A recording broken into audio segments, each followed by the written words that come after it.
Eh, Me gustaría compartirles una palabra que se encuentra en Mateo, una parábola. En Mateo 13, versículo 24.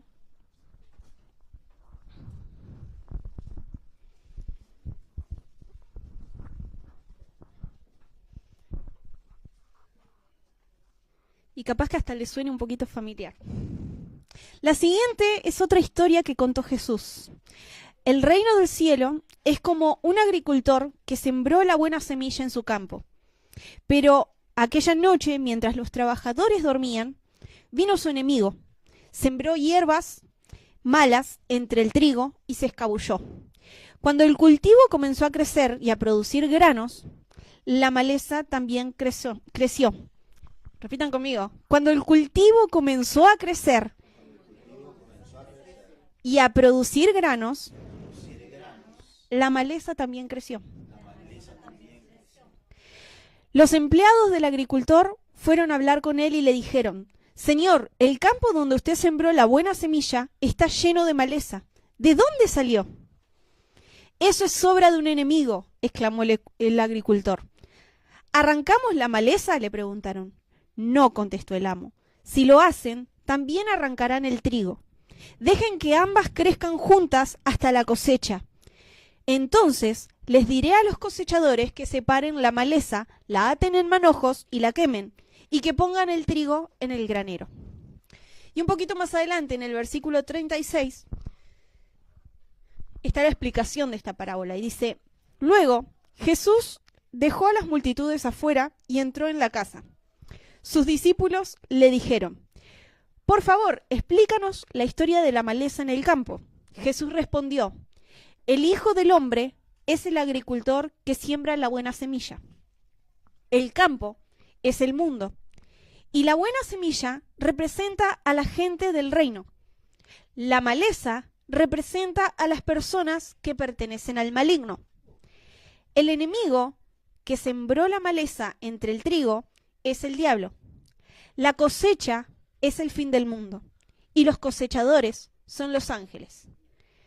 Tal como se separa la maleza y se quema en el fuego, así será el fin del mundo. El Hijo del Hombre enviará a sus ángeles, y ellos quitarán del reino todo lo que produzca pecado, y a todos aquellos que hagan lo malo. Y los ángeles los arrojarán al horno ardiente, donde habrá llanto y rechinar de dientes. Entonces los justos brillarán como el sol en el reino de su Padre. Todo el que tenga oídos para oír, que escuche y entienda. Todo el que tiene oídos para oír, que escuche y entienda. Por eso todos estos días mi intercesión era que podamos escucharlo, pero que también podamos entenderlo. Y acá el amigo me desafió con seguir inquiriendo en Daniel. Que los entendidos en los tiempos resplandecerán, y los que enseñan a andar en justicia brillarán como las estrellas del firmamento.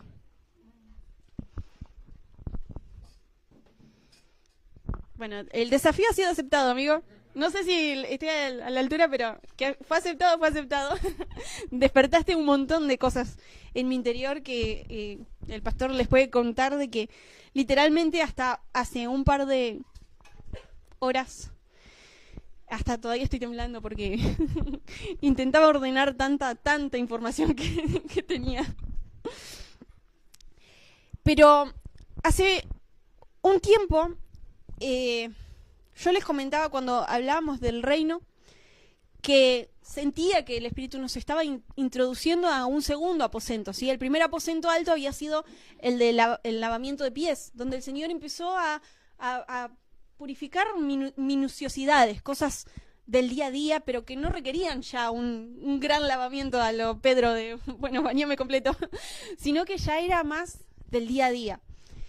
Pero también cosas más específicas, cosas que antes por ahí no eran necesarias abordar, y llegó la temporada en la que ahora sí el Señor empezó a abordar esas cositas. Pero después de un tiempo, más o menos para mitad de año, eso había sido a principio de año, el Señor empezó a introducirnos en un segundo aposento, ¿no? En el que ahora Él comenzaba a contarle a los discípulos, nosotros, los misterios del reino, ¿sí? Saben que cuando Jesús murió, resucitó, y Él se encontró nuevamente con los discípulos y estuvo durante 40 días enseñándole acerca del reino. Y empezamos a entrar en esa temporada, yo por lo menos yo lo viví muy como los discípulos del Camino de Emaús, que de pronto sus ojos, su corazón ardía mientras escuchaba al maestro, pero que cuando sus ojos fueron abiertos, vieron de verdad, verdadera, lo que estaba delante de ellos, pero que había un velo que todavía los cubría. Entonces, yo recuerdo que les di como tarea, bueno, no en esos términos, pero sí los animé a que pudieran leer nuevamente las parábolas, porque yo sabía que el Señor iba a empezar a desenterrar estos tesoros, ¿sí? Los iba a dejar expuestos, los iba a dejar visibles, claramente visibles a nuestros ojos. Y por lo menos eso fue lo que me estaba pasando a mí. Entonces, está en otra parábola, no, es, si no me equivoco, en Juan 4, cuando Jesús termina de hablar con la samaritana, ¿sí? En el pozo, vuelven los discípulos y le dicen, ¿se acuerdan que Jesús había mandado a los discípulos a buscar comida porque él tenía que hablar con una mujer a solas y samaritana encima? Entonces, para que no se escandalizaran, antes que aguaran la fiesta, los mandó a comprar a la esquina a ver si llueve, para que él pudiera hacer lo que tenía que hacer. Pero cuando ellos vuelven con la comida que habían ido a conseguir y le insistían a Jesús para que comiera. Y Jesús les respondió: yo tengo una clase de alimento que ustedes no conocen. Y de ellos se preguntaban: ¿le habrá traído a alguien de comer mientras nosotros no estábamos? Entonces Jesús explicó: mi alimento consiste en hacer la voluntad de Dios, quien me envió, y en terminar su obra. Mi alimento consiste en hacer la voluntad de Dios, quien me envió, y en terminar su obra. Ustedes conocen el dicho: hay 4 meses entre la siembra y la cosecha, pero yo les digo, despierten y miren a su alrededor, los campos ya están listos para la cosecha. Pero yo les digo, despierten y miren a su alrededor, los campos ya están listos para la cosecha. A los segadores se les paga un buen salario y los frutos que cosechan son personas que pasan a tener la vida eterna. ¿Qué alegría le espera tanto al que siembra como al que cosecha? Ya saben el dicho, uno siembra y otro cosecha, y es cierto. Bueno, yo los envié a ustedes a cosechar donde no sembraron. Otros ya habían hecho el trabajo, y ahora a ustedes les toca levantar la cosecha. Bien. Cuando yo leía este versículo y veía que el Señor decía, miren, esta versión me encanta porque dice, despierten y miren a su alrededor. Los campos ya están listos para la cosecha. Hay otro pasaje que está en Mateo 9:37 y en Lucas 10, que es cuando Él les dice a los discípulos, los campos están blancos, los campos están listos para la siega. Por lo tanto, oren, rueguen a mi Padre que envíe obreros a la mies. ¿Sí? Ese lo sabemos todo de memoria. Pero lo que empezó a inquietar mi corazón era de que hace 2000 años cuando Jesús estaba acá caminando entre nosotros, ya los campos estaban listos para la cosecha. Y acá dice que su voluntad es hacer la voluntad de Dios, su comida, su alimento era hacer la voluntad de Dios que lo envió y terminar su obra. ¿Sí? ¿Cuántos recuerdan cuando Jesús dice, hasta ahora mi Padre trabaja, por lo tanto yo también? Entonces quiero tirarles acá la primer bomba. El Hijo del Hombre todavía está trabajando. Todavía está terminando su obra. Su obra no ha terminado. Todavía la está terminando. ¿Sí? Ay, intercedan por mí, por favor.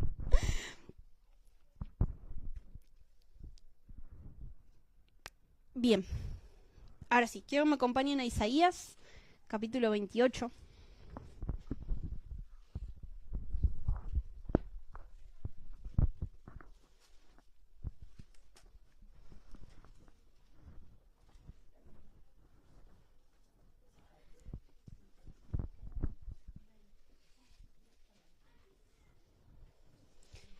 Isaías capítulo 28, a partir del versículo 21, dice: El Señor vendrá como lo hizo contra los filisteos en el monte Perazín y contra los amorreos en Gabaón. Vendrá para hacer algo extraño, vendrá para hacer algo poco común. El Señor de los ejércitos celestiales, ha dicho con claridad que está decidido a aplastar toda la tierra. Así que no se burlen más, de lo contrario su castigo será aún mayor. Tranqui. Escúchenme, escuchen y presten mucha atención.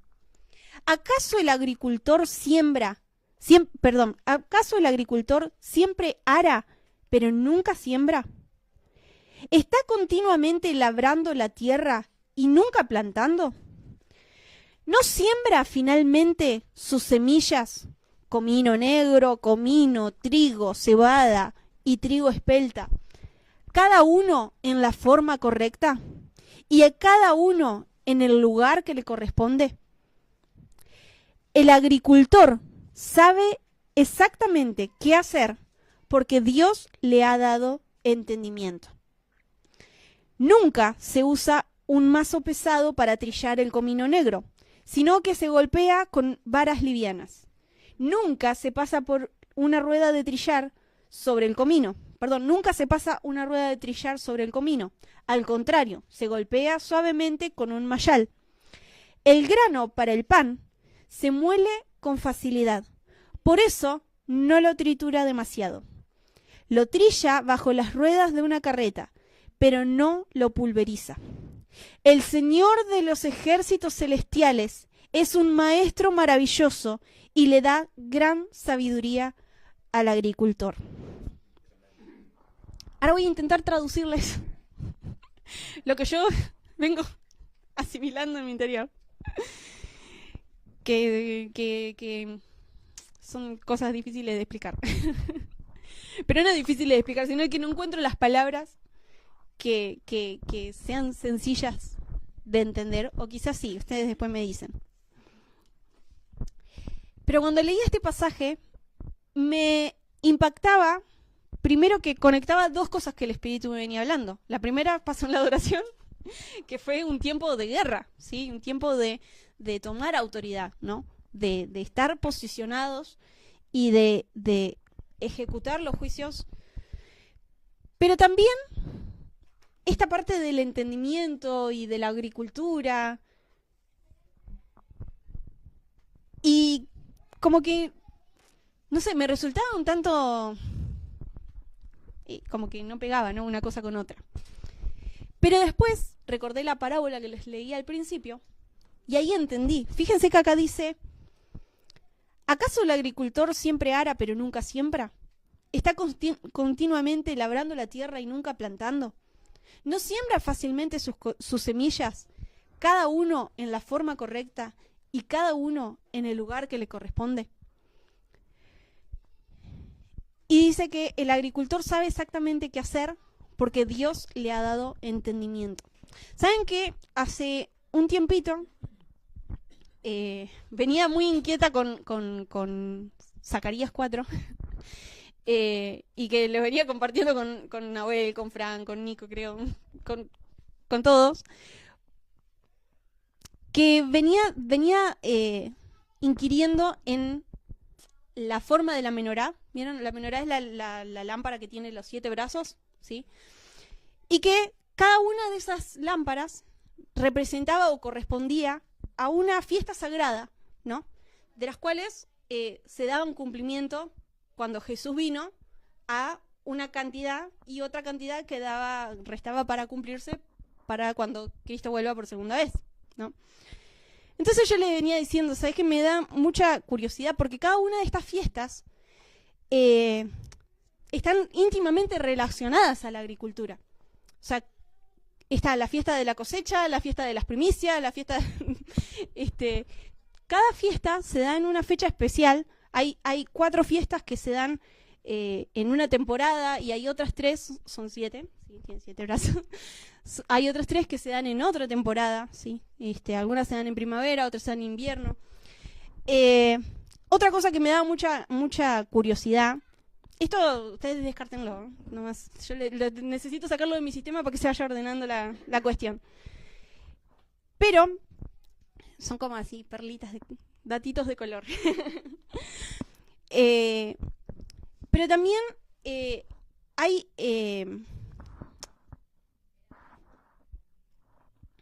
¿cómo me puedo explicar? A ver, por excusarme me perdí. Hay 4 fiestas que sí dieron cumplimiento exactamente cuando vino Jesús por primera vez, ¿sí? Hay 4 fiestas que ya han sido completadas, ¿sí? Y quedan otras 3 más por completar. Entonces, a raíz de un sueño que yo tuve, un par de sueños que yo tuve, un par de cuestiones que se fueron dando en conversaciones, información que el Espíritu me ha hecho llegar, empezó a abrirse mi espíritu a que, ok, entonces estamos entrando en cierta temporada en la que ya está muy próximo a cumplir un evento más que sería la siguiente fiesta que correspondería a la quinta lámpara, ¿no es cierto? Bueno, intento desenredarme, créanme. Cuestión es que entendía que si los campos están blancos desde hace 2000 años, están listos para la cosecha, ¿cuál es nuestro rol dentro de esta parte del plan? ¿Sí? Porque, por lo general, asociamos esto automáticamente a lo que es evangelismo, ¿sí? Que las almas están listas para recibir, incluso mismo con el ejemplo de la samaritana, ¿sí? Su corazón estaba necesitando agua, era como tierra seca, que el mínimo chorrito de agua era suficiente, porque lo necesitaba, era lo que estaba, era respuesta a su necesidad, ¿no es cierto? Y el mismo Jesús le dice a los discípulos, ustedes van a levantar una cosecha que no sembraron, ¿sí? Pero los campos están listos para cosechar. Y en esa parte, Jesús está hablando de almas. En la parábola del sembrador que les compartí, que sembró la buena semilla, y que por la noche, mientras dormían, el enemigo vino y sembró una mala semilla. Ahí está hablando de otro tipo de cosecha, ¿sí? Una cosecha es la cosecha de almas, ¿sí? Esta que estábamos hablando, que es a la que nos remitimos automáticamente, ¿sí? Que los campos están blancos, las almas están ahí a punto caramelo, es cuestión de ir a hablarles y ya se cosecha, porque la gente tiene necesidad, ¿sí? Y nosotros somos respuesta, podemos ser respuesta a su necesidad, ¿sí? Pero ahora el Señor me está hablando de otra cosecha, ¿sí? Porque en esta cosecha de Mateo 13, Él está hablando de que el Hijo del Hombre sembró la buena semilla, que son la gente de reino, ¿sí? ¿Quién es la gente de reino? La gente que no solamente recibe el mensaje, sino que vive el proceso para poder entrar en el reino, ¿sí? Recuerden que habíamos hablado de que eh,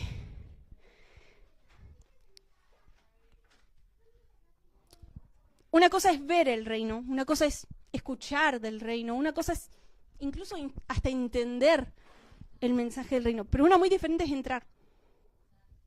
¿Sí? Y cuando veía que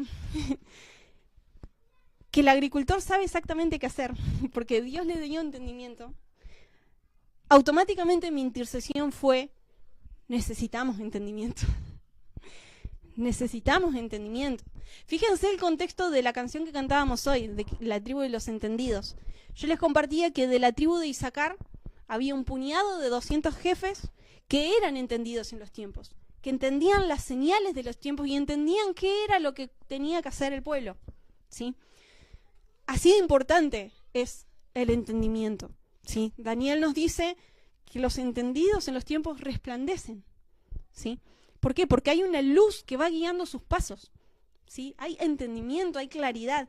El entendimiento sin la sabiduría puede existir, pero no es buena dupla. Por eso la palabra de hoy se llama entendimiento, sabiduría y autoridad, como lo cantamos. Entendimiento, sabiduría y autoridad. Porque cuando tenemos entendimiento y lo acoplamos a la sabiduría, por eso mi oración hoy fue que derramara espíritu de revelación y de sabiduría. Tendría que haber orado por mi boca, pero bueno, oro también de nuevo para poder compartirles esto. Pero cuando nosotros amalgamamos el entendimiento junto con la sabiduría, automáticamente eso trae autoridad. Fíjense que Daniel era un esclavo, pero su entendimiento y la sabiduría de cómo aplicar ese entendimiento, porque el entendimiento puede ser simplemente información, ¿sí? Pero la sabiduría hace que uno sepa qué hacer con esa información, ¿sí? Los jefes estos de la tribu de Isaacar eran entendidos en los tiempos y sabían qué era lo que el pueblo debía hacer, ¿sí? Sabían qué era lo que debía hacer. Y hay otra versión, porque me gusta siempre estar viendo varias versiones, a ver con cuál voy. Otra versión decía que sus familiares los escuchaban porque ellos sabían qué era lo que había que hacer. Tenían autoridad, ¿se entiende? Tenían los oídos del pueblo. El pueblo los iba a escuchar. ¿Por qué? Porque eran entendidos y eran sabios y eso les daba autoridad, ¿sí? El pueblo respondía. Si ellos tenían estrategia de guerra, el pueblo iba a ejecutar esa estrategia porque sabía de dónde venía. No era, ¿cómo es que decimos? El hijo de la vecina, el que te estaba dando un consejo, una estrategia de guerra, ¿sí? Sino que eran entendidos y sabios. Y cuando leía este pasaje de Isaías, fíjense que dice que él primero que ara la tierra. Y dice, no está siempre arando la tierra. Hay un momento en el que ya se aró la tierra y es tiempo de sembrar, ¿sí? Entonces, se aró la tierra, se siembra la tierra, se labra la tierra, se planta en la tierra, ¿sí? Son dos cosas diferentes porque acá el amigo debe saber más que yo, pero a los diferentes tipos de semillas y distintos vegetales y demás tienen un sembrado diferente, ¿sí? Por eso dice que para sembrar semillas se ara la tierra, ¿sí? Se tienen que abrir surcos profundos para meter las semillas y para lo que son plantíos, digamos, se labra la tierra, ¿sí? Y ahí es donde se planta. Bien, pero dice que lo hace, finalmente coloca sus semillas a cada uno de la forma correcta. Esto que les decía recién, el que es semilla, semilla profunda, semilla. Y el que es planta, el que es planta, donde está labrada. Ahora, traten de imaginárselo conmigo.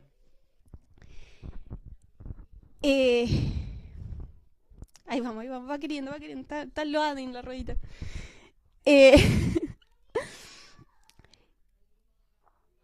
Algo que venía maquinando mucho en mi espíritu era otra parábola, que sí, no la iba a compartir, pero siento que amerita para esta parte, que estaba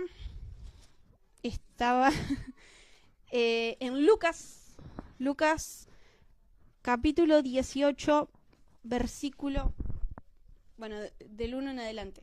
Dice, cierto día Jesús les contó una parábola a sus discípulos para mostrarles que siempre debían orar y nunca darse por vencidos. Había un juez en cierta ciudad, dijo, que no tenía temor de Dios ni se preocupaba por la gente. Una viuda de esa ciudad acudía a él repetidas veces para decirle, hágame justicia en este conflicto con mi enemigo. Durante un tiempo, el juez no le hizo caso, hasta que finalmente dijo a sí mismo, no temo a Dios, ni me importa la gente, pero esta mujer me está volviendo loco. Me ocuparé de que reciba justicia, porque me está agotando con sus constantes peticiones. Entonces el Señor dijo, aprendan una lección de este juez injusto.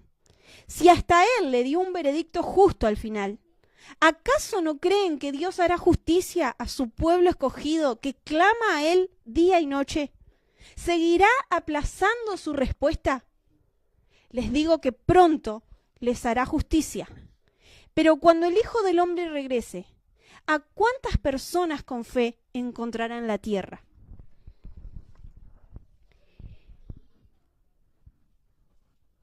Les digo que pronto les hará justicia.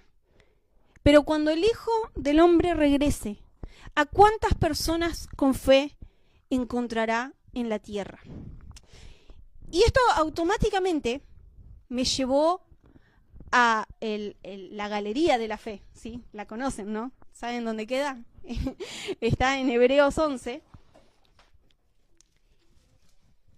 Y yo, chicos, en este sentido soy más nerd que mi esposo. Me lo leí completo, prácticamente. No, prácticamente no, me lo leí completo. Me resalté algunos pasajes algunos versículos puntuales que me impactaron, ¿sí? Así que no los voy a leer, sino que les voy a tirar los puntitos que más me impactaron. Saben que cuando arranca este versículo, en la versión Palabra de Dios para Todos, dice que la fe es la realidad de lo que esperamos. Y la prueba palpable, u otra versión dice, la evidencia de lo que no podemos ver. Entonces, volvemos, hallará, o a cuántas personas con fe hallará cuando el Hijo del Hombre regrese, ¿sí? Porque volvemos a empezar desde el principio. Él volverá, ¿sí? Cristo vuelve pronto. ¿Cuánto es pronto? No lo definimos, ¿sí? Pronto. Más pronto que hace 2000 años cuando se fue, ¿sí? La fe es la realidad. Fíjense que no es un concepto, no es algo... es una realidad. La fe es una realidad, la realidad de lo que esperamos. Es decir, que eso que nosotros estamos esperando es real. No estamos esperando algo que no existe, ¿sí? Sí que no lo podemos ver, pero es real, ¿sí? Es la prueba palpable, la evidencia de lo que no podemos ver. Eso es nuestra fe. Nuestra fe, si nosotros no tuviéramos fe, significa que esto no fuera real, ¿sí? Esto es real. Pero el tema es definir qué es eso que estamos esperando, ¿sí? Dice en Hebreos 11, versículo 10, una ciudad que tiene bases eternas. Dice que todos los que va nombrando antes, que empieza desde Abel, empieza desde, ya les digo, Abel, Enoc, Noé, Abraham, ellos perseguían una ciudad que tiene bases eternas, diseñada, planeada y construida por Dios. En el versículo 13 al 16 dice que murieron sin recibir lo prometido, solo lo vieron de lejos. Pero Dios no se avergonzó de ser su Dios. Más adelante en el 24 al 27 dice que todos estos que son nombrados decidieron, acá está hablando de Moisés. Dice que Moisés decidió no disfrutar los placeres pasajeros, sino que prefirió sufrir por el Mesías que tener los tesoros de Egipto, porque estaba esperando la recompensa de Dios. Siguió firme como si estuviera viendo al Dios invisible. Estos son ejemplos que está dando de cómo fue aplicada la fe en los testimonios de cada una de estas personas, ¿sí? Dice que por la fe algunos resucitaron, pero otros fueron torturados a fin de alcanzar una mejor resurrección. Es decir, que algunos prefirieron que Dios no los librara del sufrimiento que les tocaba padecer, a fin de alcanzar una mejor resurrección. Dice en el versículo 38, y este versículo me parte, dice que el mundo no era digno de ellos. El versículo 39 vuelve a decir, todos ellos son reconocidos por su fe, pero no recibieron la promesa.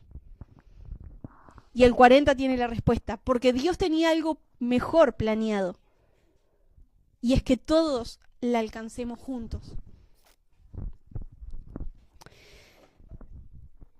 Y quiero extenderlo un poquito más hasta el versículo primero de 1 y 2 del capítulo 12. Dice, por lo tanto, ya estamos rodeados por una enorme multitud de testigos de vida de fe. Ya que estamos rodeados por una enorme multitud de testigos de vida de fe, quitémonos todo peso que nos impida correr, específicamente el pecado que tan fácilmente nos hace tropezar. Y corramos con perseverancia la carrera que Dios nos ha puesto por delante. Esto lo hacemos al fijar la mirada en Jesús, el campeón que inicia y perfecciona nuestra fe. Debido al gozo que le esperaba, Jesús soportó la cruz sin importarle la vergüenza que ésta representaba. Ahora está sentado en el lugar de honor, junto al trono de Dios.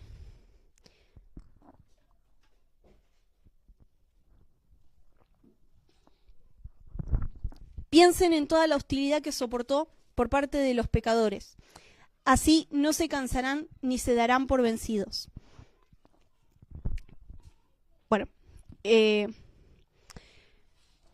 cuestión que ustedes se preguntarán cómo carancho yo hice para conectar esto.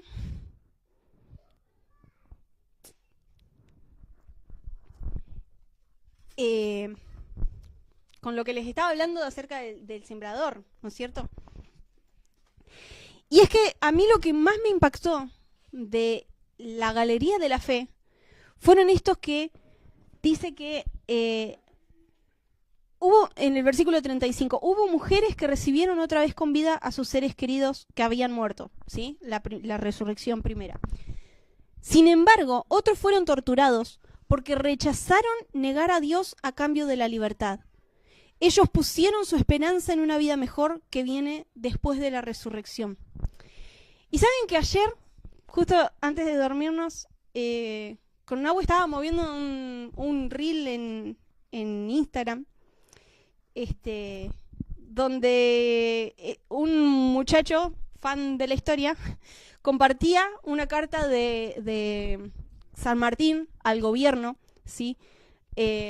Donde estaba recomendando a algunas viudas para que el gobierno se hiciera cargo, porque sus esposos habían sido héroes de guerra, ¿sí? Y en un momento habla de Cabral, y él dice, en específico, quiero que se encarguen y la nombra, ¿no?, a la esposa de este soldado, porque dice, él cuando fue herido gritó viva la patria, y cuando terminó de exhalar su último aliento, otra vez gritó viva la patria.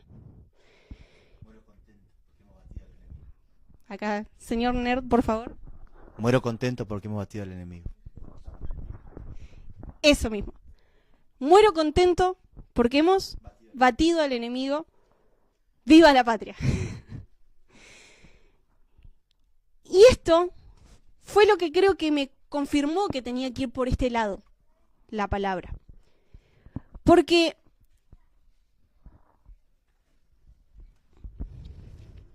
Jesús dijo que si el grano de trigo no cae en tierra y muere, no puede dar fruto. ¿Sí? ¿Se acuerdan que hablábamos de que había distintos tipos de plantaciones, de siembras? ¿Sí? Y una eran las semillas. Las semillas tienen que ir en lo profundo, donde la tierra hace más presión para que esa presión la rompa. Y esas semillas den la raíz para un lado y el brote para el otro lado, ¿no es cierto? Y como les comentaba recién en el pasaje de Isaías, primero habla de que él ordena, primero ara la tierra para la semilla que tiene que arar, la labra para la que tiene que plantar, y los coloca a cada uno en la forma correcta, y a cada uno en el lugar que le corresponde, ¿sí? Y esto no lo hace porque sí, porque se le ocurrió, sino que lo hace porque hay un porqué. Porque Dios le ha dado entendimiento. Y lo siguiente que pasa a comentar es cómo se cosecha eso que fue sembrado, ¿sí? Dice que nunca se usa un mazo pesado para trillar el comino negro, sino que con unas varas livianas se golpea y el comino cae, ¿sí? Ustedes imagínense un manojo de yuyos, ¿sí? Y con otro manojo de varitas se lo golpea y van cayendo las semillas del comino, ¿sí?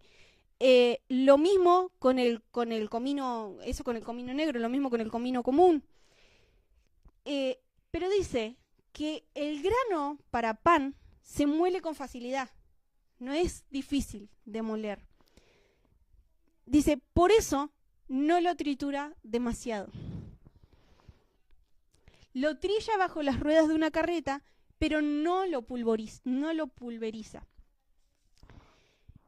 Y esto me sonó automáticamente a esos que fueron torturados, a ese trigo que fueron procesados de una manera especial, ¿sí? Que fueron pasados por abajo de una carreta, pero que no fueron pulverizados, sino que fueron sembrados, o su muerte trae una mejor resurrección. ¿Se entiende? Fíjense que hasta el día de hoy, un fan de la historia, fan de San Martín, fan de Cabral, puede darle honra, reconocimiento, ¿sí? Valor al sacrificio de Cabral, ¿sí? Y honrar incluso aún más, porque el muchacho hablaba de por qué San Martín era el mejor general de la historia. Simplemente por haberle hecho justicia a la viuda de Cabral, ¿sí? Eso ya para él era una muestra de que este tipo era digno, ¿sí? De la misma manera, yo entendía de que estos discípulos que habían sido aserrados, que habían sido decapitados, que habían sido apedreados, que habían sido torturados, y no lo estoy hablando en pasado porque específicamente acá está hablando de los primeros discípulos. Pero esto hasta el día de hoy sabemos que sigue pasando, ¿sí? Bien. Ahora,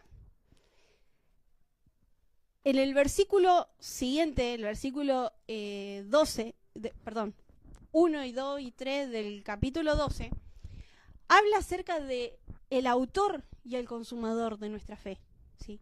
Habla acerca de todos ellos fueron héroes de la fe, todos ellos aplicaron su fe para algo, su fe tenía un propósito, tenía una razón de ser, ¿sí?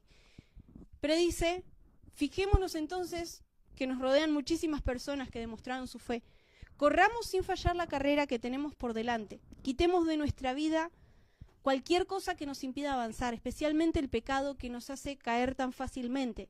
Fijemos nuestra mirada en Jesús, en quien la fe empieza y termina.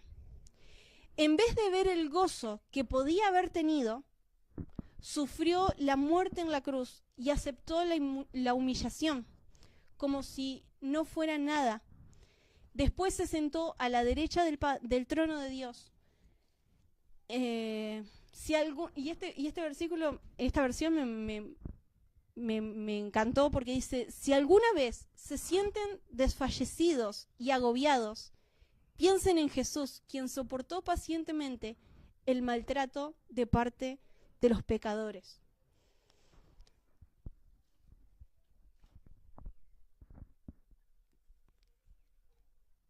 Hay algo que yo creo que no es fácil de entender. Y es como un Pedro que tuvo terror cuando una simple mujer, una mujer pudo reconocer que él había estado caminando con Jesús. Se llena de tanto miedo que hasta llega a blasfemar en contra de Jesús, ¿sí? Está bien, eso tenía que pasar. Jesús mismo se lo advirtió de que lo iba a negar. Pero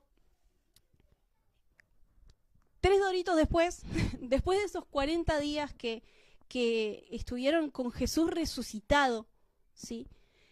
En el aposento, recibiendo los conocimientos, el entendimiento, la revelación del reino del cielo, y luego aún más tiempo esperando ser llenos, investidos del Espíritu Santo, de pronto era alguien que ya no tenía miedo, que hasta ni siquiera sentía que fuera digno de morir de la misma manera que Jesús. Y él pidió que si lo iban a crucificar, que no lo crucificaran bien, sino que lo pusieran al revés, porque él no quería ni siquiera morir como había muerto su Señor. Un apóstol Pablo que dice que el que milita para el reino de los cielos no se enreda con las cosas de la vida, no se enreda con lo que pasa en nuestra temporalidad, ¿sí?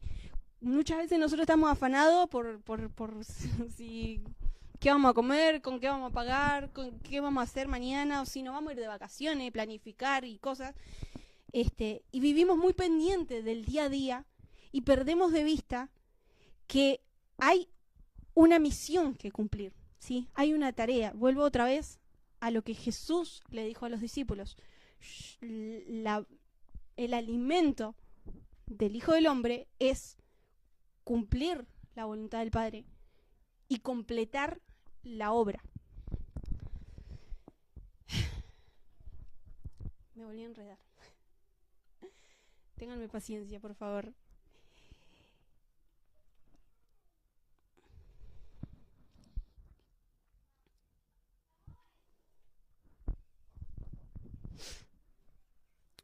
Hoy comencé con estas canciones porque entendía, como arranca la primera canción, que Dios nos está llamando. Él está despertando un ejército, ¿sí? Y si nosotros nos enlistamos en sus filas, tenemos que entender en dónde nos estamos metiendo, ¿sí? Hay una frase que dice el Jesús de The Chosen, al padre de una chica que se va a sumar al grupo de seguidores de Jesús, que obviamente él no estaba tranquilo del camino que estaba eligiendo su hija, pero también estaba haciendo el esfuerzo por entender, ¿sí? O por lo menos por darle su permiso, su bendición, ¿no? Para que lo hiciera. Y Jesús le dice que a los que no le siguen, Él no les demanda mucho. A los que no le siguen no les demanda nada, prácticamente. Pero sí les demanda a aquellos que deciden seguirlo. A los que deciden seguirlos, sí les demanda que lo dejen todo. ¿Sí? O sea, que si Dios te está demandando que lo deje todo, o si en algún momento decidiste dejarlo todo, automáticamente te enlistaste en su ejército. Entonces, una vez que ya estamos enlistados en un ejército, no es para tomar mate. ¿Se entiende? Por eso comenzaba con este pasaje de Isaías. Yo lo podría haber arrancado directamente desde el versículo 23, donde directamente habla de la sabiduría del sembrador, ¿sí? O del agricultor. Pero yo necesité arrancarlo desde el principio, porque dice, el Señor vendrá como lo hizo contra los filisteos en el monte Perasín, y contra los amorreos en Gabaón. Vendrá para hacer algo extraño, vendrá para hacer algo poco común. Si es algo extraño, si es algo poco común, es muy probable que no lo sepamos reconocer de inmediato. ¿Se entiende? Porque es algo extraño. O por lo menos va a ser algo que no nos va a dar confianza, quizá. ¿Se entiende? Quizá, si viene a ser algo poco común, viene a ser algo poco extraño, quizá necesitemos mucha fe para entender que esa locura que Dios me está hablando, que me parece extraña, que me parece poco común, es una realidad. Y que yo tengo que esperar que eso pase. ¿Se entiende? Acá estoy empezando a compartirle un poco de mi proceso interno. Si yo estoy parada acá hoy, yo le digo, yo no sé hablar, discúlpenme. Pero si yo estoy parada acá hoy, es porque yo algo yo vi. Y es real. Y por más que yo no tenga las palabras precisas ahora para contárselo, yo sé que es real. ¿Sí? Yo sé qué esperar de estos próximos tiempos. Porque Dios me lo habló. Y créanme que es algo muy extraño. Que es algo poco común. Es algo que mi mente no lo alcanza a comprender. Es algo con lo que yo constantemente estoy diciendo, pero de verdad me está diciendo, o sea, y Dios es tan bueno que se encarga de confirmar y reconfirmar como lo hizo con Gedeón. ¿Sí? A Gedeón él le daba señal tras señal. A Moisés él le daba señal tras señal. ¿Para qué? Para afirmar su fe. Fíjense que él es quien inicia nuestra fe y quien la quien la empieza y quien la termina, ¿sí? Es el autor y el consumador. Es decir, que si tenemos fe, es ¿por qué? ¿Por qué viene la fe? Porque Dios habló y lo escuchamos. Entonces yo no puedo dejar de creer que lo escuché, porque sería no tener fe. ¿Se entiende? Y ahora volvemos a la pregunta de Lucas. Cuando el Hijo del Hombre regrese, ¿cuántas personas con fe hallará? ¿Cuántas personas que lo oigan? ¿Cuántas personas que le escuchen y que le crean va a encontrar? ¿Cuántas personas que estén dispuestas a todo, a dejarlo todo, a pagar el precio, a hacer algo demasiado extraño, hacer algo poco común. Si ustedes buscan la manera, el momento, el instante donde comenzó cada avivamiento, yo les firmo que ahí pasó algo extraño y algo poco común. ¿Sí? Sin ir más lejos, el de acá de Argentina. Comenzó con una mujer que era parte de un grupo de oración que eran 8 personas, era la congregación más grande que había en la Argentina. Y de esas 8 personas se juntaban a orar y una mujer decía, el pastor decía, alguien, ¿cómo se llamaba? Edward Miller. Edward Miller les decía si alguien había recibido alguna palabra de Dios, si alguien había escuchado algo, si alguien tenía una instrucción, si alguien quería compartir algo. Y una mujer sola decía, yo solamente tengo ganas de golpear la mesa, nada más. Y así pasó no sé cuánto tiempo, el pastor les puede dar más detalles, no sé cuánto tiempo pasó que cada vez que se reunían a orar, nadie recibía nada, solamente esta mujer sentía el deseo de golpear la mesa, nada más. Entonces, en una ocasión, Edward Miller comienza a decirles a todos que se levanten y comienzan a caminar alrededor de la mesa. Y él empieza a golpear la mesa. Empieza a golpear la mesa y de a poco se van sumando los demás, ¿sí? A golpear la mesa, hasta que ya son 7 golpeando la mesa. ¿Y adivinen quién todavía no está golpeando la mesa? La señora esta que no se anima a hacer algo extraño, que no se anima a hacer algo poco común. Pero en el instante en que esa mujer golpea la mesa, todos caen bajo el Espíritu Santo. El Espíritu Santo se derrama y todos son llenos, todos son investidos de fuego, de poder, y ahí comienza el primer avivamiento en los años 50. La primera ola, el primer bautismo del Espíritu Santo que hubo en Argentina fue por una mujer que escuchó simplemente que tenía que golpear la mesa, pero que aún necesitó que alguien ayudara, que alguien empujara su fe. Cualquier semejanza no es coincidencia. Dios viene a hacer algo extraño. Dios viene a hacer algo poco común. Y solamente los que puedan escuchar su voz y creerle, atesorarlo, aún si no nos animamos todavía a golpear la mesa, ¿no, amigo? Son los que van a ejecutar, ¿sí?, todo aquello para lo que el Señor nos llamó. Pero en el contexto en el que Dios les dice a los discípulos, cuando el Hijo del Hombre venga, ¿hallará fe? A mí me impactó, porque estaba hablando de una viuda que constantemente pedía justicia. Y si un juez injusto, si un hombre que ni siquiera tenía temor de Dios, era capaz de hacerle justicia a una mujer solamente porque lo estaba molestando, solamente porque ya no la quería escuchar, no la quería ver, yo mejor le hago justicia a esta mujer porque si no... hay versiones que dicen me está volviendo loco, o me va a volver loco, o voy a perder la cabeza si sigue apareciendo en mi puerta. Mejor le hago justicia. Pero dice, ¿cuánto más el Señor no nos hará justicia a sus hijos que claman día y noche? Y ahí es donde dice, pero hallará fe. Entonces, de a poquito vamos atando los cabos, ¿no? Entonces,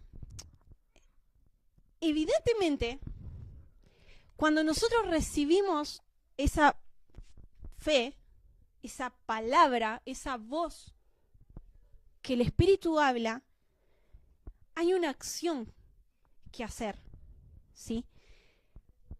Yo decía, ¿cómo clamamos por justicia?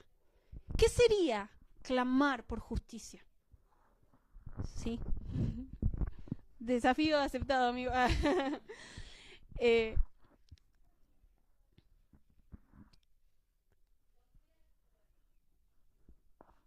El Señor de los ejércitos celestiales ha dicho con claridad que está decidido a aplastar toda la tierra. Así que no se burlen más, de lo contrario su castigo será aún mayor.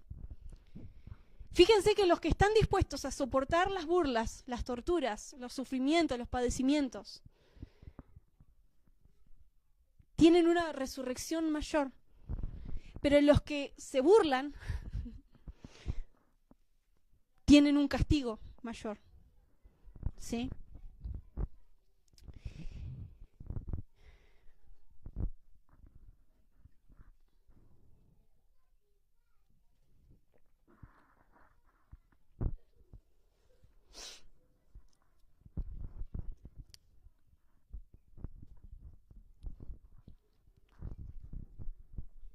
Hablamos mucho de Daniel y de cómo él realmente era un entendido en los tiempos.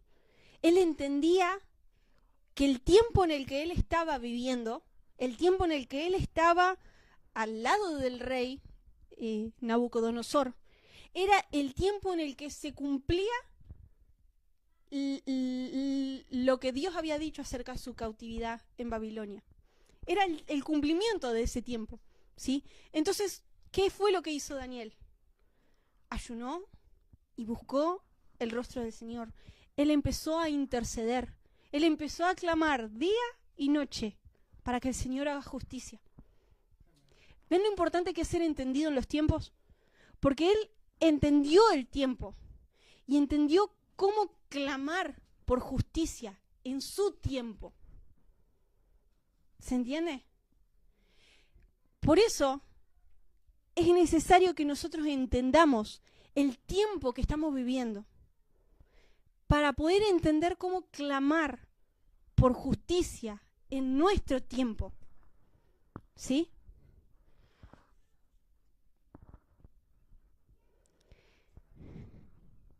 Algo que me impactó muchísimo esta semana, se va a contar, es que yo leía la palabra y el Señor me hablaba y yo decía, wow, qué tremendo.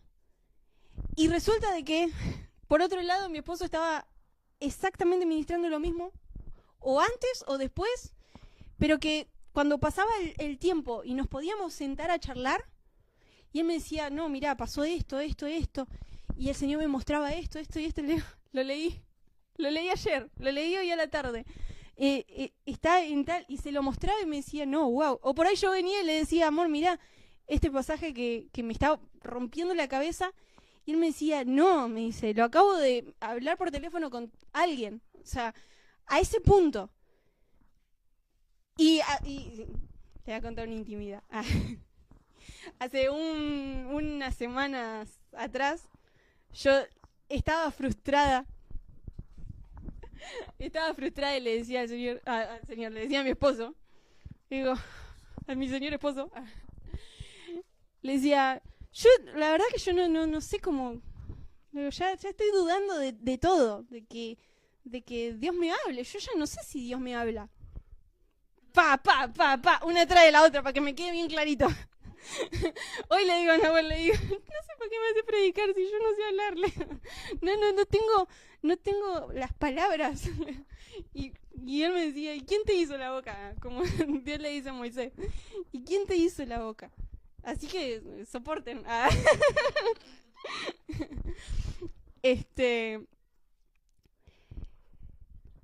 Volvemos. Qué rápido que me voy lejos. Pero lo que no deja de impactarme es que de verdad tengo miedo de decirlo en realidad.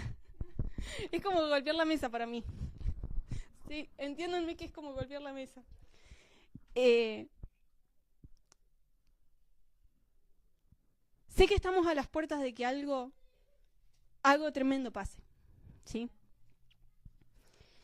Yo creo que las dos cosechas de las que yo les hablé hoy están a las puertas, ¿sí? Que viene un tiempo de cosecha, ¿sí? De todo tipo de cosecha. Y creo que el Señor nos está preparando, nos está levantando, nos está posicionando, nos está perfeccionando, nos está limpiando, está planchando nuestros vestidos, porque los tiempos se cumplieron, ¿sí? Yo hace un tiempo les compartía de que yo hace 10 años, cuando nosotros nos casamos, yo recibí una canción que comienza diciendo: al fin el tiempo se ha cumplido, según estaba escrito en el libro del Eterno. Ya la hora ha llegado, tu novia se ha preparado, al fin se unirá a su amado. Yo sé, y por eso es que no puedo hablar de otra cosa, no tengo otro mensaje, porque yo sé que el tiempo se cumplió. Los tiempos se cumplieron. Esos son los tiempos que estamos viviendo. Que los tiempos ya se cumplieron.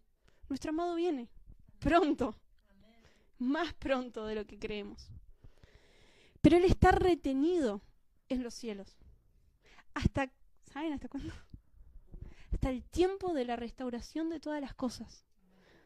O sea que nuestra misión es la restauración de todas las cosas.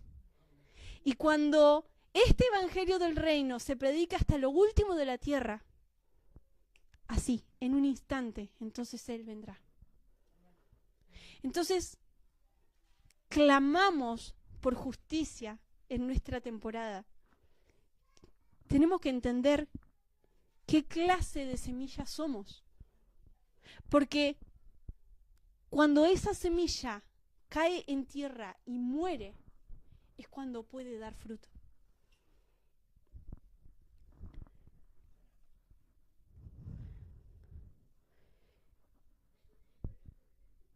Por eso, durante todo este último tiempo, el Señor ministró mucho la temporalidad en nuestras vidas. Y Él comenzó a sacarnos de la temporalidad, ¿sí? Porque no podemos estar enredados en las cosas de la vida. Porque este cielo y esta tierra van a pasar. Pero lo que Él dice, sus palabras, van a permanecer para siempre. Yo le contaba a mi esposo de que imaginaba qué sería de mi vida si no existiera la Biblia, si yo ya no tuviera acceso a la Biblia, porque se darán cuenta de que yo no me sé los pasajes de memoria como mi esposo. Yo amo leer la Biblia, yo me como la Biblia. me gusta leerla, me gusta comparar versiones, me gusta estudiarla, pero yo le decía, ¿qué sería de mi vida si no tuviera acceso a la Biblia? Por testimonio que escuchaba de otros lugares, ¿no? Donde realmente hay gente que nos admira a nosotros, que quieren ser como nosotros porque tenemos acceso, porque tenemos libre culto. Y todos los misioneros que van de acá para allá, les dicen, no les conviene porque tenemos tanto acceso y tanta poca persecución que no aprovechamos lo que tenemos. Pero bueno, eso lo dejamos aparte. Trataba de imaginarme qué sería de mi vida, qué palabras se hicieron carne en mí, sobre qué estoy cimentada. Pero yo no estoy cimentada sobre este libro, yo estoy cimentada sobre una palabra viva, yo estoy cimentada sobre el que es la palabra. Él la inspiró, la sopló para que sea escrita, para que sea hecha papel, para que sea traducida en un lenguaje que nosotros hablemos, que entendamos, pero Él es la palabra. Entonces yo no puedo poner mi fe en un libro o en una aplicación. Yo no puedo poner mi fe en esto. Esto no inicia y termina mi fe. Él inicia y termina mi fe. Entonces yo empecé a prestar atención a qué es lo que Dios habló sobre mí, qué es lo que Él habla sobre mí. Y trato de escuchar qué es lo que Él va a hablar sobre mí. Porque eso es lo que va a permanecer para siempre, ¿sí? Hay la historia del himno He decidido seguir a Cristo, no sé si la conocen, pero es de un hombre que estaba a punto de ser desvivido, como dicen ahora en los videos para que no lo censuren. Estaba a punto de ser desvivido y todo lo que le pedían para no matarlo era que negara su fe, que renunciara a lo que creía, que declarara con su boca que ese Dios que él creía no existía. Y él empieza a decir, he decidido seguir a Cristo. No vuelvo atrás, no vuelvo atrás. A mí me impacta, este es un himno que me cuesta cantarlo, pero porque esa es la fe de la que hablábamos en Hebreos. Es una fe que no está cimentada en el momento. Yo crecí, nací en una iglesia, bueno, en el hospital, pero desde muy chiquitita fui a la iglesia. Desde muy chiquitita fui a la iglesia, conozco a Dios desde chiquita, recibí a Jesús en mi corazón desde chiquita, fue mi regalo de cumpleaños número 7, y tuve una experiencia con Dios que me selló, que me marcó para siempre.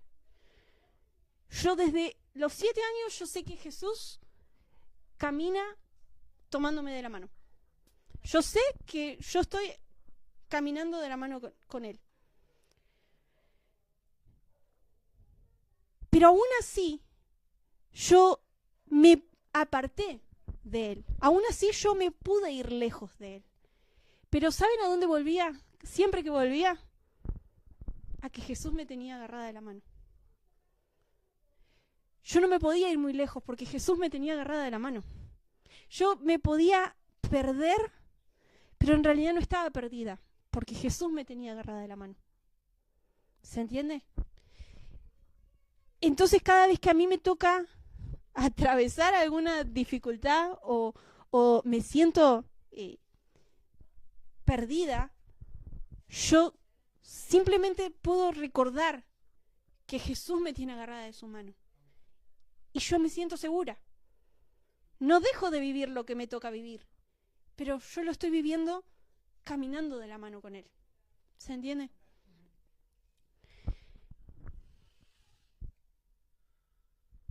También hay palabras que son para la temporada, hay palabras que son congregacionales, como las palabras que compartimos cada año, que desatan una temporada en donde nosotros empezamos a vivir procesos, todos, como individuos, pero como todos, pero como uno solo, ¿sí? Y es importante que sepamos o que podamos recordar, que podamos retener lo que Dios habla, ¿sí? ¿Por qué? Porque muchas veces, como nuestra mente está tan llena de temporalidad, ¿sí?, la palabra se nos vuela. Si vamos ahí a Mateo 13, antes de la parábola que yo les compartí del trigo y la cizaña, del trigo y la maleza, Jesús les dice otra parábola, donde dice, el agricultor salió a sembrar. A medida que esparcía las semillas por el campo, algunas cayeron sobre el camino y los pájaros se las comieron. Otras cayeron en tierra poco profunda, con roca debajo de ellas. Las semillas germinaron con rapidez, pero la tierra era poco profunda. Pero pronto las plantas se marchitaron bajo el calor del sol y como no tenían raíces profundas, murieron.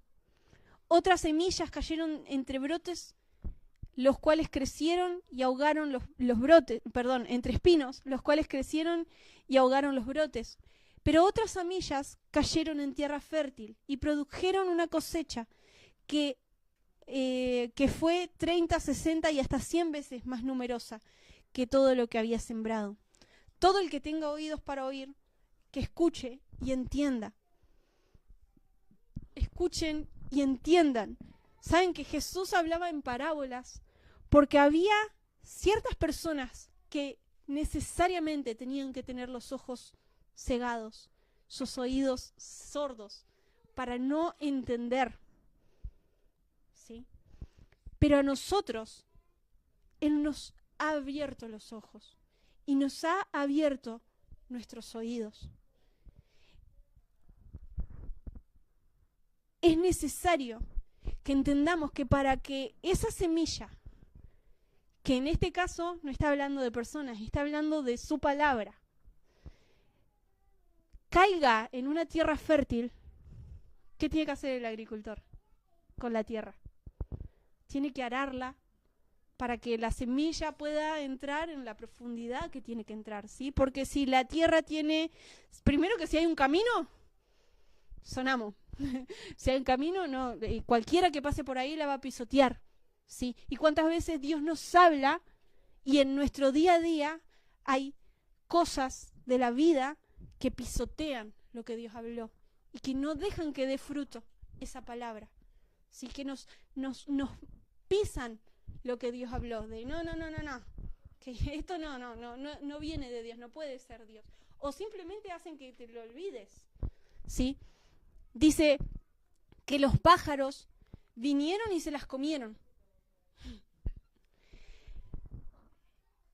Y a la que cayó en tierra poco profunda, con rocas debajo, si no se ara esa tierra, no se pueden sacar las rocas, ¿sí? Y si no se sacan las rocas, no va a poder tener raíces profundas esa semilla, ¿sí?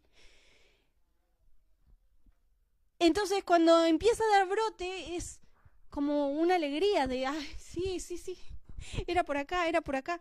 Pero de pronto, el calor del sol las marchita, ¿sí? Las mata. Es decir, que los fuegos, los hornos a los cuales nos someten las presiones de la vida, hacen que esa palabra termine muriendo. Y la que cae entre espinos es como la que leímos después del trigo y la cizaña, ¿sí? Que los espinos terminan ahogando, ¿sí?, los brotes de la palabra que ha sido sembrada en nosotros. ¿Cuántos quieren que la palabra de Dios caiga en una tierra fértil? Entonces, sepan que vamos a ser arados y procesados en el área donde necesitamos esa palabra, ¿sí?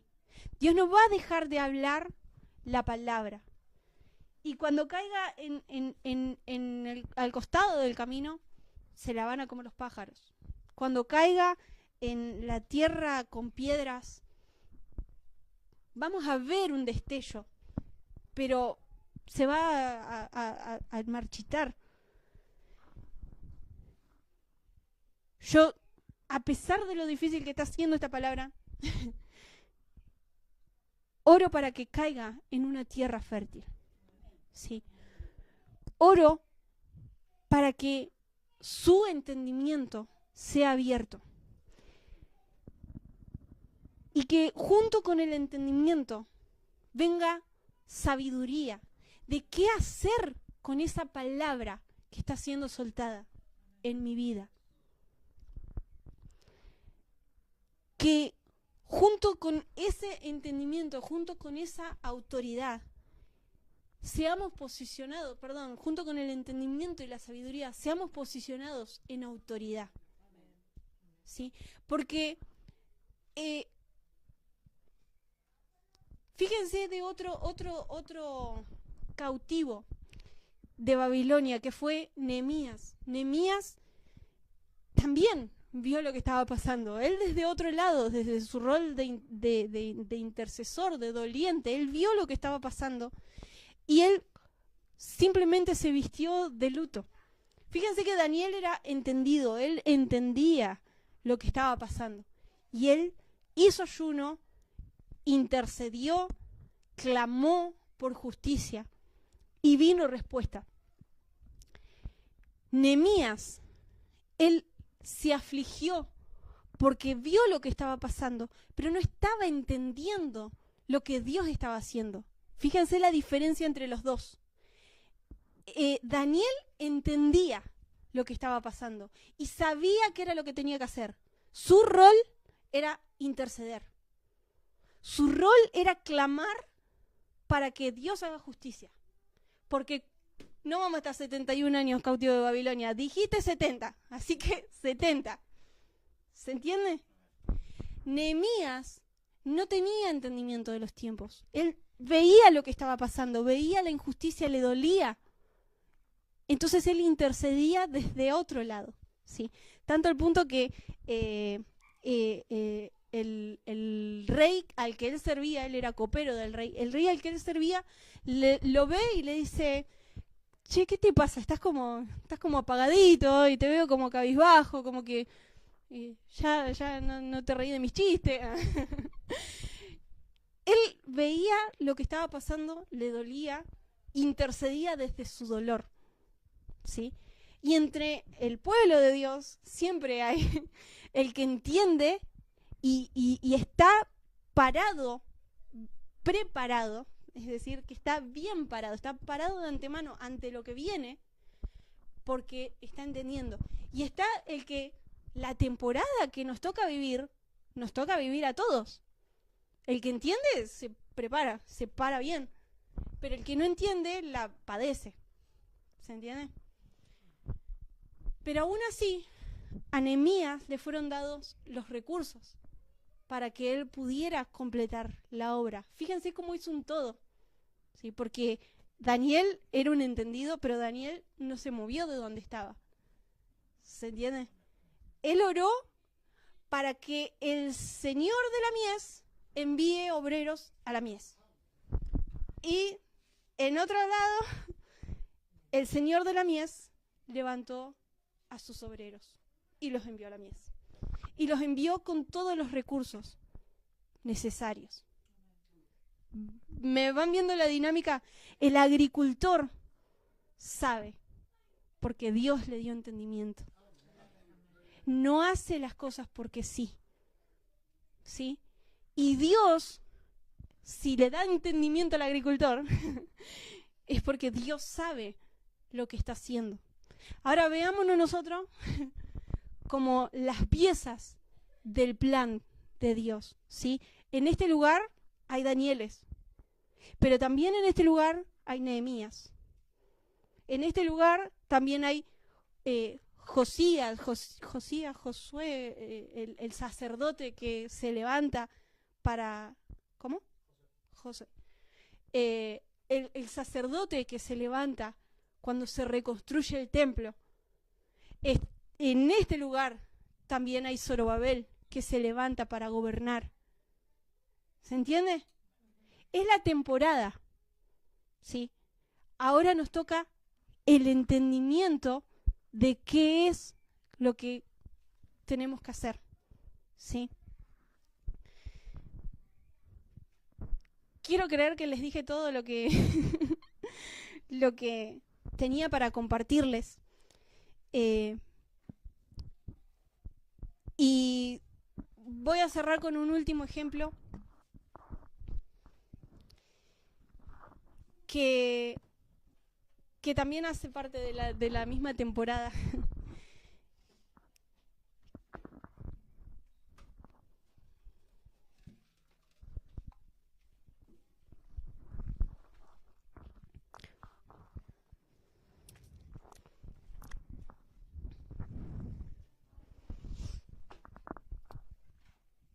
Que son Mardoqueo y Esther. ¿Saben? Mardoqueo adoptó a Esther como una sobrina, ¿no? Era una sobrina y la adoptó como una hija. La crió, ¿sí? Y la preparó para que sea posicionada en un lugar estratégico y específico. Él se encargó de que ella viviera los procesos que tenía que vivir. Ella, para convertirse en reina, tenía que estar de spa en spa. Pero eso la iba a llevar a hallar gracia delante del rey Asuero. Y ya una vez que las cosas se dieron y que Asuero la hizo su reina, ella simplemente vivía en el palacio, ¿sí? Pero había reglas. Ella no podía acercarse cuando se le daba la gana al rey, sino que tenía que ser llevado a cabo un protocolo, ¿no? Ella tenía que pedir una audiencia para ver al rey, o que el rey tuviera ganas de verla y la mandara a llamar. Pero había un tal Amán, enemigo de los judíos, dice, enemigo del pueblo, que constantemente estaba afligido o enojado porque Mardoqueo no se humillaba ante él, no le rendía respeto, no lo reconocía como un dios. Entonces él habla con el rey Asuero, manda a decretar que todo el pueblo de los judíos sea exterminado de la tierra de los babilonios. Y cuando esto pasa, Mardoqueo y todo el pueblo comienzan a hacer ayuno, ¿sí? Y a clamar para que el Señor haga justicia. Y como Mardoqueo tenía una sobrina estratégicamente posicionada dentro del palacio, va y le dice: Estercita, qué linda que está. No, mentira. Va y le dice: Ester, yo no sé si vos estás al tanto de lo que está pasando, pero Amán, el enemigo del pueblo, nos mandó a matar. Y vos no te pienses que te vas a salvar por estar dentro del palacio, porque vos sos de nuestra raza. Vos sos parte de este pueblo que él mandó a matar. Ester obviamente se excusó con esto que les decía del protocolo, pero Mardoqueo le dice: yo nomás digo, viento y suspiro vendrá de alguna otra parte. Pero no sea que para un tiempo como este estés posicionado en el lugar donde estás. Entonces ahí es cuando Ester comienza a convocar a todo el pueblo a que ayunen por 3 días por ella, para que ella pueda presentarse delante del rey. Y ahí es cuando el rey le dice que qué era lo que ella quería. Y le dice: yo estoy dispuesto a darte hasta la mitad de mi reino. Solamente decime qué es lo que querés. Pero Ester solamente quería que él compartiera un banquete con ella. Entonces lo invitó a él y a Amán.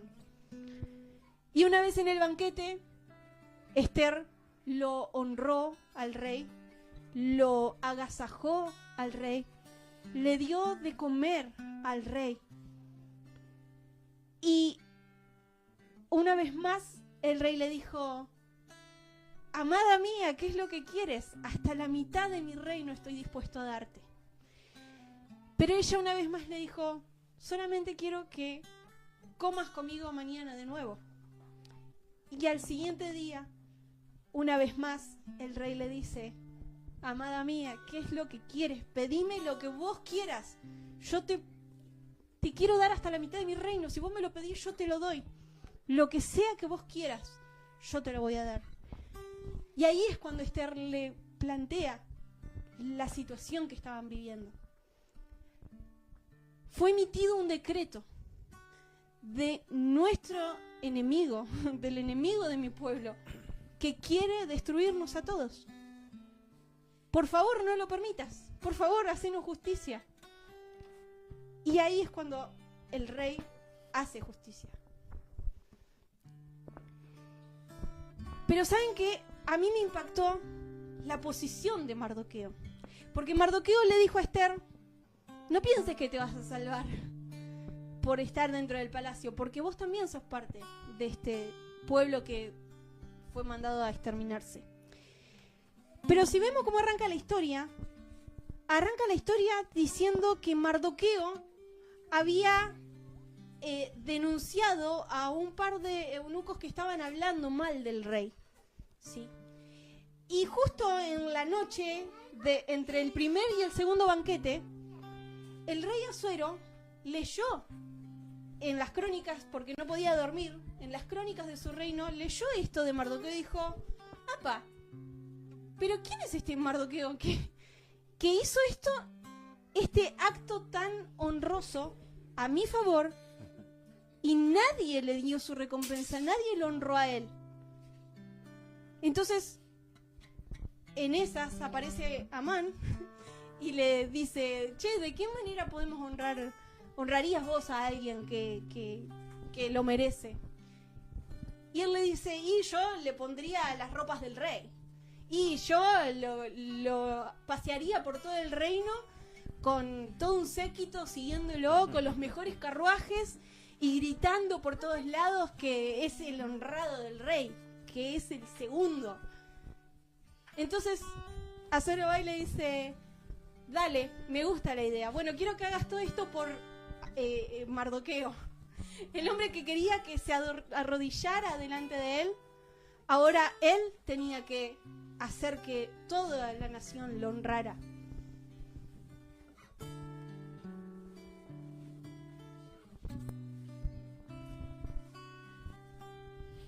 Mardoqueo estaba en justicia y él ya tenía su recompensa preparada. Él fue vestido con las ropas del rey, él fue honrado y hasta dice la palabra que su fama creció tanto que comenzó a ser temido por todos. Y cuando Esther finalmente hace su petición al rey, el rey les da su anillo y les dice, tomen, yo no puedo deshacer lo que ya se hizo, pero sí les puedo dar toda autoridad para que ustedes hagan lo que crean conveniente, para que ustedes hagan lo que necesiten hacer.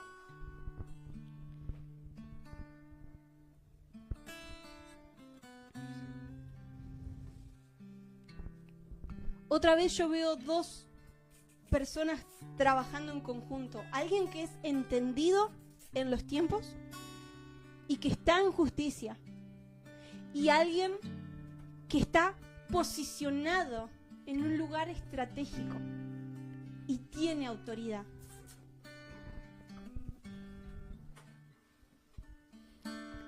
Por eso, el nombre de esta palabra era entendimiento, sabiduría y autoridad, como empezábamos cantándolo. Porque si nosotros logramos entender la temporada que estamos viviendo, el Señor nos va a dar la sabiduría y la autoridad. Yo siento que el rey le está diciendo a su amada, yo quiero darte hasta la mitad de mi reino. Yo quiero que vos y yo reinemos juntos sobre la tierra. Pero nosotros estamos entendiendo esta invitación a reinar junto con Cristo.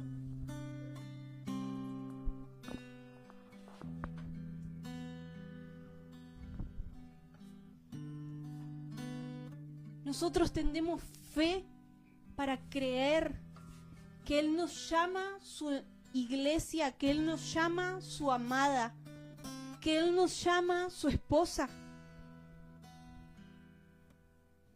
que Él nos llama su ejército. Hoy les leía en Apocalipsis que el jinete, que se llama justo y verdadero, fiel y verdadero, estaba en su caballo blanco, pero decía, los ejércitos del cielo, vestidos del lino blanco y puro, de la más alta calidad, los seguían en caballos blancos.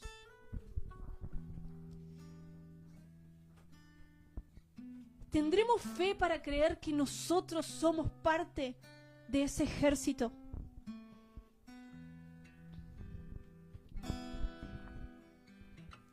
¿Tendremos fe